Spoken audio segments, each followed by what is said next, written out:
सभी को नमस्कार। आज हम लोग क्लास 10th के लाइट चैप्टर फिजिक्स यानी स्टार्ट कर रहे हैं। फिजिक्स में हम लोग लाइट शुरू कर रहे हैं, प्रकाश। और प्रकाश को सबसे पहले समझते हैं, प्रकाश होता क्या है। प्रकाश एक ऊर्जा का स्रोत होता है जिसकी सहायता से हम किसी वस्तुओं को देख पाते हैं। ये प्रकाश ऊर्जा का स्रोत है और प्रकाश की कुछ प्रॉपर्टी होती है। अगर प्रॉपर्टी की बात करें हम लोग, प्रकाश के गुण क्या क्या होते हैं, तो हम लोग समझते हैं प्रॉपर्टी के माध्यम से। प्रकाश को, लाइट को, प्रकाश यानी कि लाइट, अगर इसके प्रॉपर्टी यानी कि गुण की बात करें, गुण इसका फर्स्ट अगर प्रॉपर्टी की बात करें तो ये प्रकाश एक विद्युत चुम्बकीय तरंगे होता है। प्रकाश एक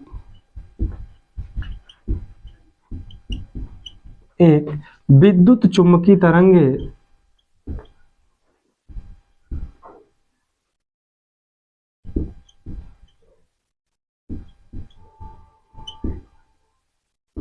ये प्रकाश एक विद्युत चुम्बकीय तरंगे होता है। और विद्युत चुम्बकीय तरंगे होता है, विद्युत चुम्बकीय तरंगे ये परिवर्ती चुम्बकीय क्षेत्र, परिवर्ती विद्युत क्षेत्र उत्पन्न करता है। और परिवर्ती विद्युत क्षेत्र जब परिवर्ती चुम्बकीय क्षेत्र उत्पन्न करता है तो विद्युत चुम्बकीय तरंगे उत्पन्न होती हैं। और ये प्रकाश एक विद्युत चुम्बकीय तरंगों की भांति व्यवहार करता है। इसके अगर वेवलेंथ की बात करें, तरंगदैर्घ्य की बात करें,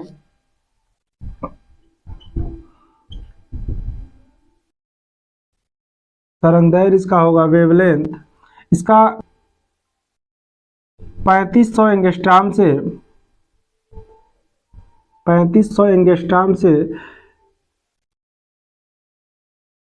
7500 एंगस्ट्रॉम के बीच होता है। किसी किसी बुक में मिल जाता है ये 4000 एंगस्ट्रॉम से 7000 एंगस्ट्रॉम तक इसका तरंगदैर्घ्य होता है। और ये वेवलेंथ, इसका जो एंगस्ट्रॉम है, एक एंगस्ट्रॉम इक्वल टू होता है 10 पे पावर माइनस 10 मीटर, 10 पे पावर माइनस 10 मीटर। ये पहली प्रॉपर्टी है कि प्रकाश एक विद्युत चुम्बकीय तरंगे होता है। और इसका वेवलेंथ जो होगा 4000 से 7000 या फिर 3500 से 7500 एंगस्ट्रॉम के बीच होता है। और एक एंगस्ट्रॉम बराबर होता है 10 पे पावर माइनस 10 मीटर। ए पे पावर 0 होता है, इसी को हम लोग कहते हैं एंगस्ट्रॉम।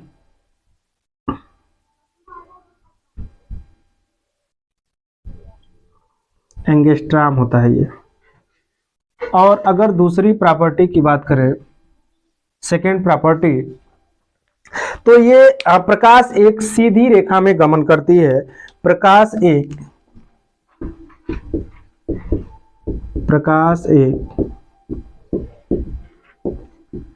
सीधी रेखा में गमन करती है।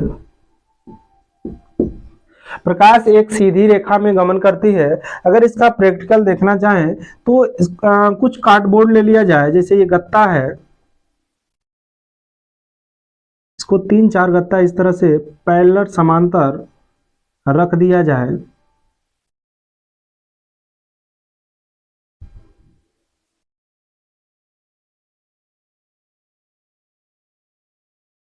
समांतर रख दिया जाए और इसके एकदम केंद्र पर एक पतला सा छिद्र कर दिया जाए, समान डिस्टेंस पर पतला सा छिद्र कर दिया जाए। और इन तीनों गत्ते, ये फर्स्ट, सेकंड, थर्ड, 3 कार्डबोर्ड को ले लिया गया है और एक ही अक्ष पर छिद्र एकदम समान कर दिया जाए। और यहां कोई एक मोमबत्ती,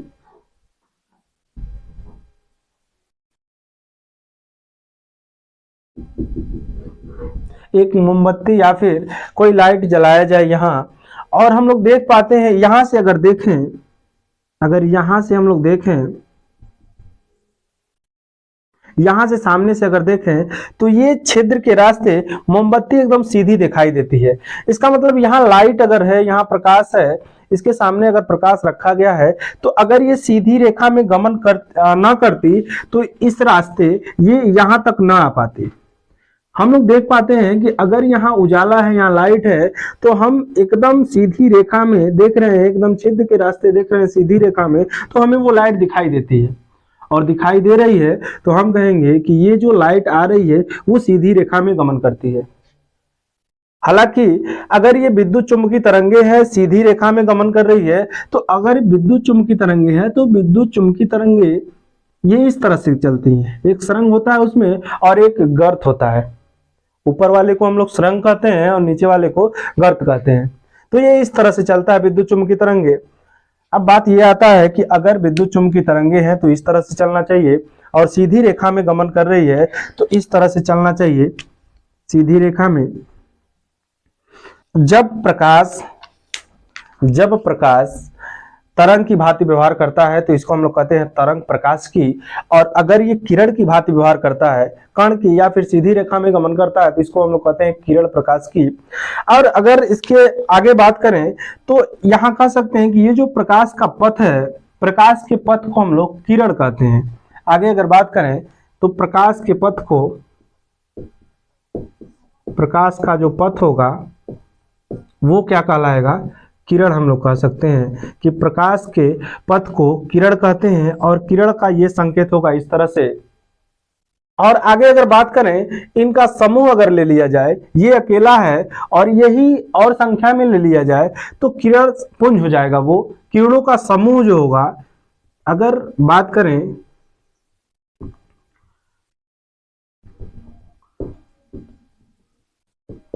किरणों के समूह की, जो किरणों का समूह होगा इस तरह से,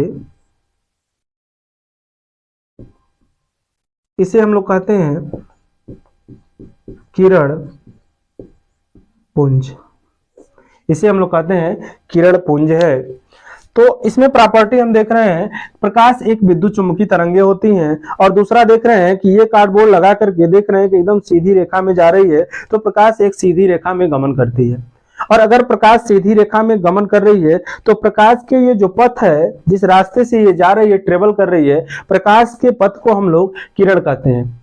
और ये सीधी रेखा में गमन करेगी, एक प्रकाश जा रही है तो किरण कहला रही है, और जब कई प्रकाश जाएंगे, जब किरणों का समूह होगा तो उसे हम लोग नाम देंगे किरण पुंज। किरण पुंज कहते हैं हम लोग। अगर आगे प्रॉपर्टी बात करें इसका, तो प्रकाश की जो चाल होगी, थर्ड प्रॉपर्टी की अगर बात करें, तो ये जो प्रकाश की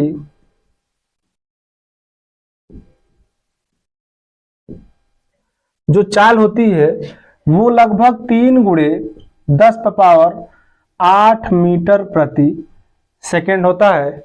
और मीटर को हम लोग, मीटर प्लस सेकेंड है, ये 10⁻⁴ को हम लोग लिख सकते हैं 3 लाख किलोमीटर।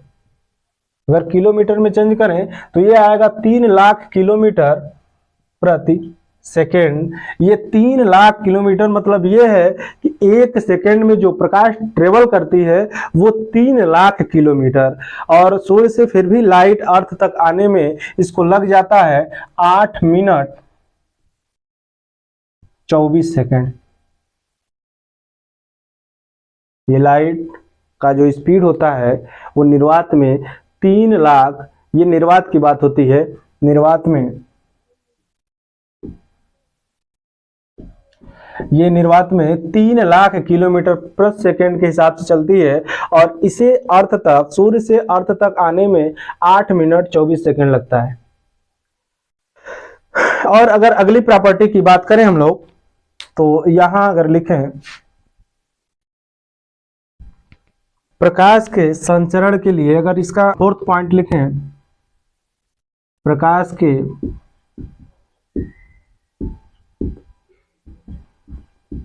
संचरण के लिए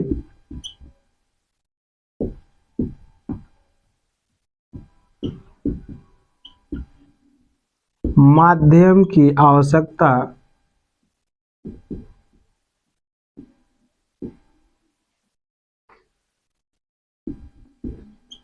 नहीं होती है।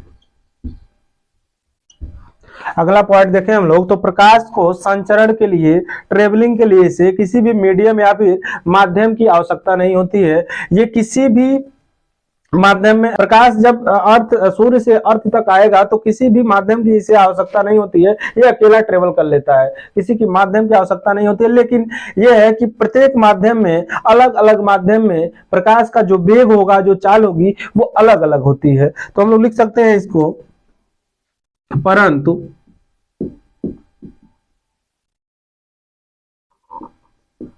अलग अलग माध्यम में प्रकाश का वेग अलग अलग होता है। प्रकाश के संचरण के लिए माध्यम की आवश्यकता नहीं होती है, परंतु अलग अलग माध्यम में प्रकाश का वेग अलग अलग होता है। अलग अलग माध्यम में प्रकाश का वेग अलग अलग होगा, लेकिन उसे ट्रेवलिंग के लिए माध्यम की आवश्यकता नहीं होगी। और अगर इसके वेग की बात करें, इसके चाल की बात करें, तो ये जो निर्वात में होगा, ये 3 × 10⁸ मीटर प्रति सेकेंड होता है। तो यहां तक अगर स्क्रीनशॉट लेना चाह रहे हैं तो आप लोग स्क्रीनशॉट ले सकते हैं। प्रकाश की प्रॉपर्टी हम लोग देख चुके हैं। प्रकाश देख रहे हैं कि एक विद्युत चुम्बकीय तरंगे होती हैं और वो एक सीधी रेखा में गमन करती हैं। तो अगर प्रकाश एक विद्युत चुम्बकीय तरंगे हैं और सीधी रेखा में गति कर रही हैं, तो जो सीधी रेखा में गति करते हैं वो एक वैज्ञानिक थे,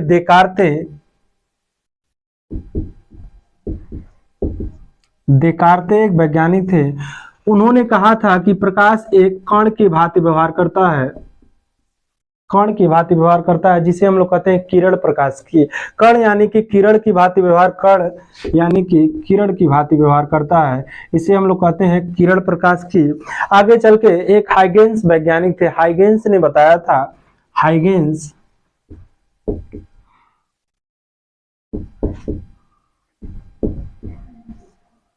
एक हाइगेंस वैज्ञानिक थे। उन्होंने बताया था कि ये जो प्रकाश है वो तरंग की भांति व्यवहार करती है, यानी कि ये तरंग की भांति व्यवहार करती है।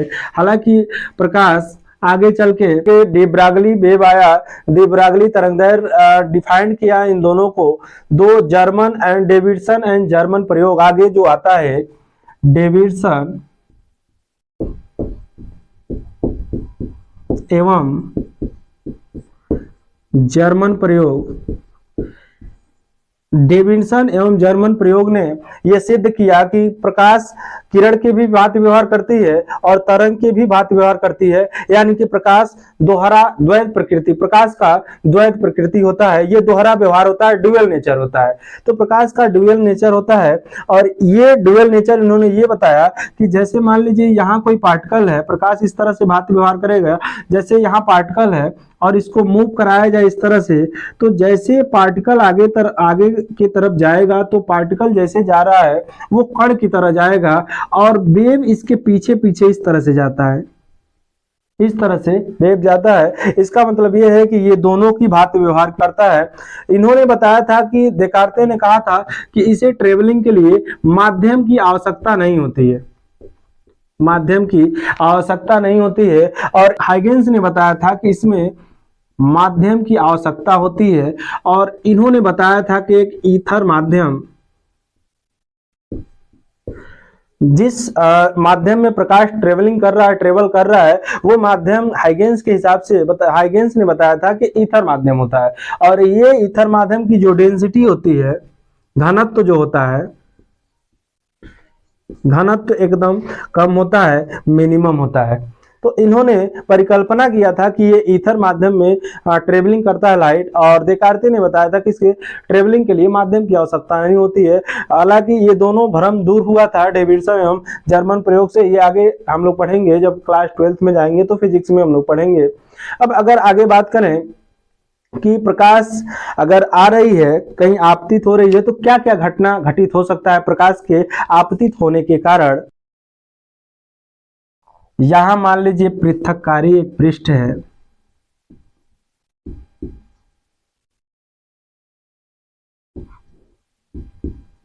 पृथक्कारी पृष्ठ है कोई, और यहां माध्यम 1 है, ये मान लीजिए माध्यम फर्स्ट है और यहां माध्यम सेकेंड है। ये मीडियम फर्स्ट और ये मीडियम सेकेंड, और ये प्रतिकारी पृष्ठ है। अगर प्रकाश एक माध्यम से, मान लीजिए आ रही है एक माध्यम से, किसी माध्यम से प्रकाश आपतित हो रही है, किसी पृष्ठ पर पड़ रही है, इसे हम लोग कहते हैं आपतित किरण।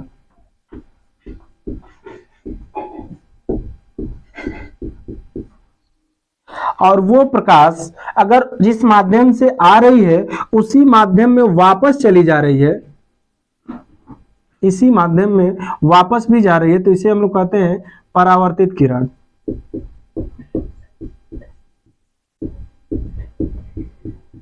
परावर्तित किरण ये आपती, जब प्रकाश किसी माध्यम में आती है, किसी पृष्ठ से टकराती है, आती है और किसी पृष्ठ से टकराती है, टकराने के पश्चात उसी माध्यम में लौट जाती है, यह घटना प्रकाश का परावर्तन कहलाता है। अगर आई किसी माध्यम में चल करके आई, किसी पृष्ठ से टकराई और उसी माध्यम में चली गई, तो यहां हम लोग कहेंगे कि यहां परावर्तन हो रहा है, प्रकाश का परावर्तन हो रहा है। और यहां अगर ये किरण आपतित हो रही है, आपतित होने के बाद ये किसी पृष्ठ से टकरा रही है और टकराने के पश्चात यहाँ जिस माध्यम से आ रही है उसमें न जाकर के बल्कि ये दूसरी माध्यम में चली जाती है। जैसे ही एक माध्यम से प्रकाश दूसरी माध्यम में और ये चली गई, इसे हम लोग कहते हैं अपवर्तित किरण।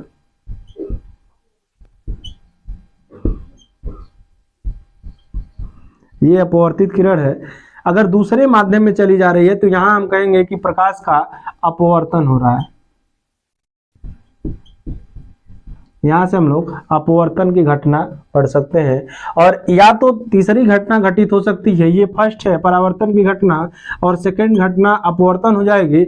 एक और घटना घटित हो सकती है, जैसे प्रकाश किसी पृष्ठ से आई, टकराई और उसके द्वारा प्रकाश अवशोषित कर लिया गया, यही प्रकाश रुक गई, इसे हम लोग कहते हैं अवशोषण की घटना। ये जो घटना घटित होगा वो अवशोषण होगा। फर्स्ट केस इसका बनेगा कि अगर प्रकाश ट्रेवलिंग कर रहा है, किसी पृष्ठ से टकरा रहा है, टकराने के पश्चात उसी माध्यम में लौट जा रहा है, तो परावर्तन होगा। जैसे मान लीजिए दर्पण हो गया, दर्पण इसमें इसके अंतर्गत पढ़ेंगे हम लोग। और दर्पण में गोली दर्पण, समतल दर्पण और अवतल दर्पण, उत्तल दर्पण, इस तरह से पढ़ेंगे। और प्रकाश जैसे ही आपतित हुआ, किसी पृष्ठ से टकराया, टकराने के पश्चात दूसरे माध्यम में प्रवेश कर गया, यहाँ से इसको हम लोग कहेंगे अपवर्तित किरण। और दूसरे माध्यम में जैसे ही गया, हम लोग कहेंगे कि एक माध्यम से दूसरे माध्यम में प्रकाश ट्रेवलिंग कर रही है, इसका मतलब ये अपवर्तन की घटना घटित हो रही है। और अपवर्तन की घटना के अंतर्गत हम लोग पढ़ेंगे लेंस। इसके अंतर्गत पढ़ेंगे लेंस। लेंस में लेंस मेकर सूत्र पढ़ेंगे। लेंस का जो फार्मूला होगा, लेंस गोली लेंस होगा, उत्तल लेंस, अवतल लेंस, ये सारे के सारे इसमें पढ़ेंगे। और इसके अंतर्गत दर्पण पढ़ा जाता है। इस पूरे चैप्टर में बस यही पढ़ना है। तो अब हम लोग सबसे पहले शुरू करते हैं परावर्तन, प्रकाश का परावर्तन। अब हम लोग पढ़ते हैं प्रकाश का परावर्तन। और प्रकाश का परावर्तन होता है जब प्रकाश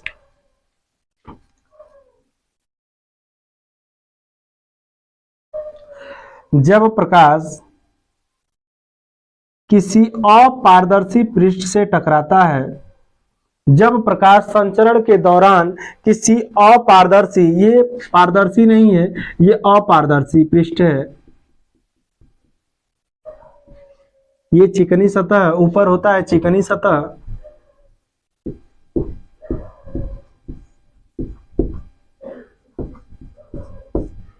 और नीचे होता है पॉलिश सतह।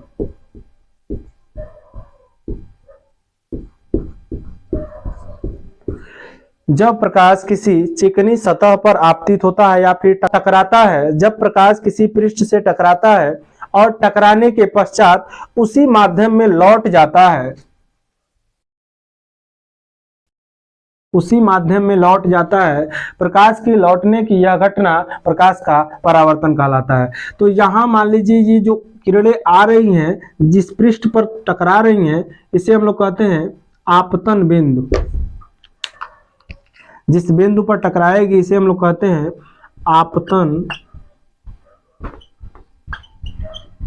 बिंदु। और ये आपतन बिंदु पर जो नॉर्मल ड्रा करेंगे ये आपतन बिंदु पर अभिलंब होगा, इसे हम लोग कहेंगे आपतन बिंदु पर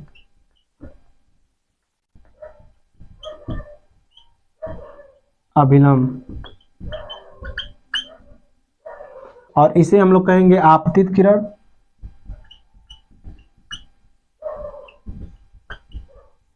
और यहां जो होगा कौन सी किरण होगी, परावर्तित किरण।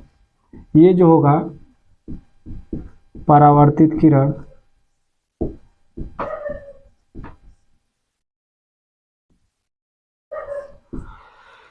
ये आपतित किरण है, इंसिडेंट रे, और ये रिफ्लेक्ट रे है जो परावर्तित हो जा रही है, और ये आपतन बिंदु पर अभिलंब है। यहां से जिस माध्यम से चल रही है उसी माध्यम में वापस लौट जा रही है, तो यह घटना प्रकाश का परावर्तन कहलाता है। अब परावर्तन के नियम को हम लोग समझते हैं। परावर्तन का जो नियम होगा, फर्स्ट नियम, इस नियम के अनुसार लिखेंगे। उसके बाद पहला नियम, प्रथम और सेकंड नियम, दो नियम है परावर्तन के। परावर्तन का अगर फर्स्ट नियम की बात करें तो ये लिखेंगे कि आपतित किरण, परावर्तित किरण, ये आपतित किरण है और ये परावर्तित किरण है। आपतित किरण, परावर्तित किरण तथा आपतन बिंदु, ये जो है आपतन बिंदु है, आपतन बिंदु पर अभिलंब एक ही तल पर होते हैं। एक ही तल मतलब इस तरह से ये एक ही तल पर है। ये नीचे पालिश सतह है, नीचे पालिश सतह है, और ऊपर ये चिकनी सतह है। और यहाँ से समझ सकते हैं हम लोग, ये जो है ब्लैक वाला आपतित किरण है। इस तरह से ये आपतित किरण है और ये परावर्तित, रेड वाला परावर्तित किरण है। और यहाँ अगर ऐसे नॉर्मल ड्रा करें इस तरह से लंबवत, तो हम लोग कहेंगे यहाँ आपतन बिंदु पर अभिलंब है। और आपतन बिंदु यहाँ जहाँ ये ब्लैक वाला मार्कर खत्म हुआ है, ये जो है इंसिडेंट रे, यहाँ जो आखिरी पॉइंट है और इसका फर्स्ट पॉइंट है, इन दोनों का जो बिंदु है इसी को कहेंगे हम लोग आपतन बिंदु। और ये है आपतन बिंदु पर अभिलंब 90 डिग्री पर। आपतन बिंदु पर अभिलंब एक ही तल, ये पूरा का पूरा ये वाला जो है ये पूरा तल है, एक ही तल पर, सारे के सारे एक ही तल पर स्थित है। अब ये आपतन कोण, परावर्तन कोण तथा आपतन बिंदु पर अभिलंब एक ही तल पर स्थित होते हैं। तो यहां हम लोग फर्स्ट में लिख सकते हैं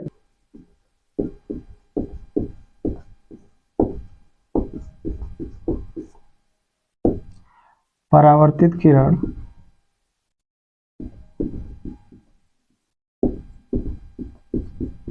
तथा आपतन बिंदु पर अभिलंब।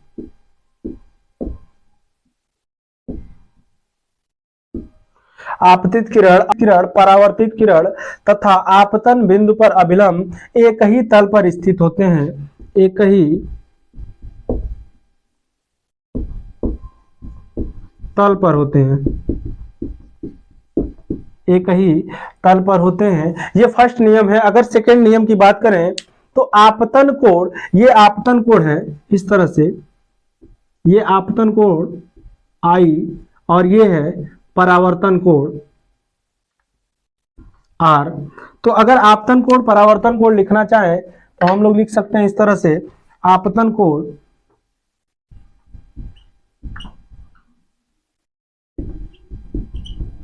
आपतन कोण और परावर्तन कोण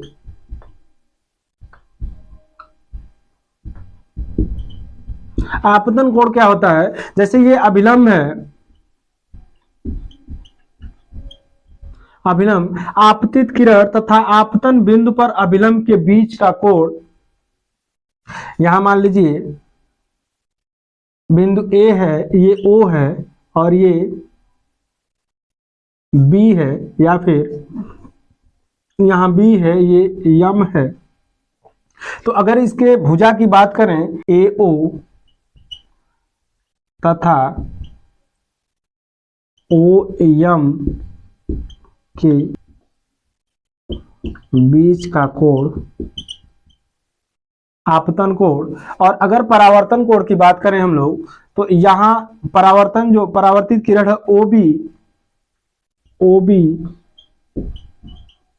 तथा ओएम के बीच का कोण।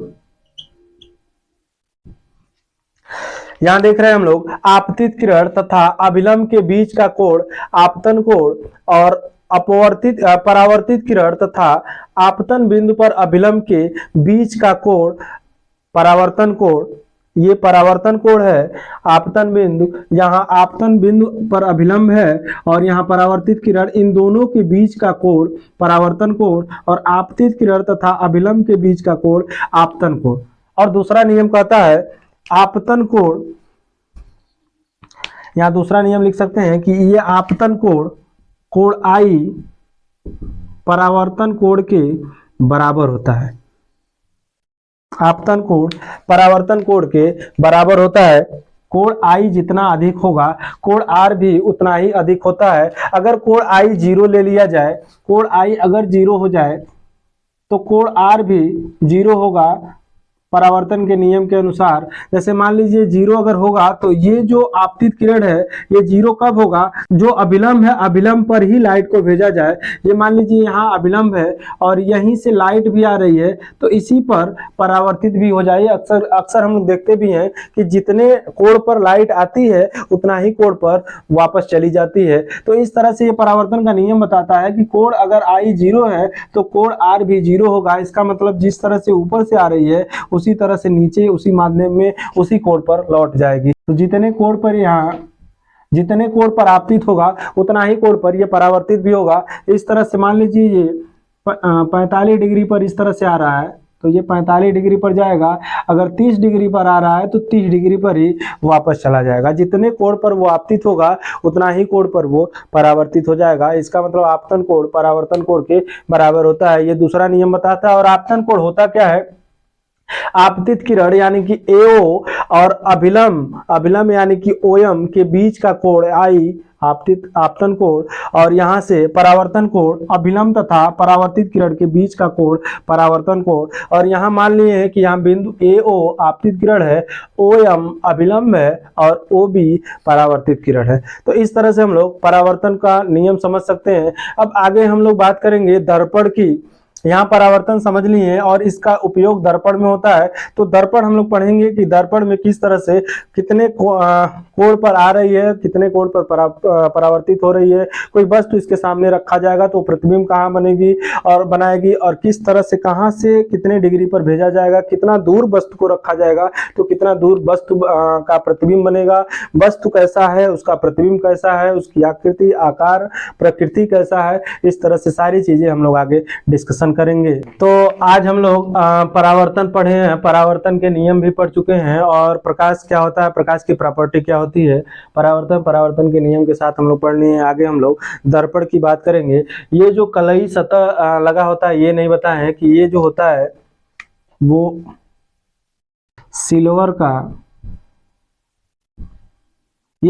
होता है। सिल्वर का जो लेप लगाया जाता है, ये सिल्वर का लेप इसीलिए लगाया जाता है, ये लगभग 95%, ये जो 95% लगभग भाग होता है वो परावर्तित कर देता है। अपवर्तन की घटना बहुत ना के बराबर लगभग होता है, इसीलिए इसमें सिल्वर का लेप लगाया जाता है, रजत धातु का उपयोग किया जाता है इस पाली सतह में। तो आगे हम लोग दर्पण की बात करेंगे। आज के लिए इतना ही, मिलते हैं अगले क्लास में, तब तक के लिए धन्यवाद। Thank you so much.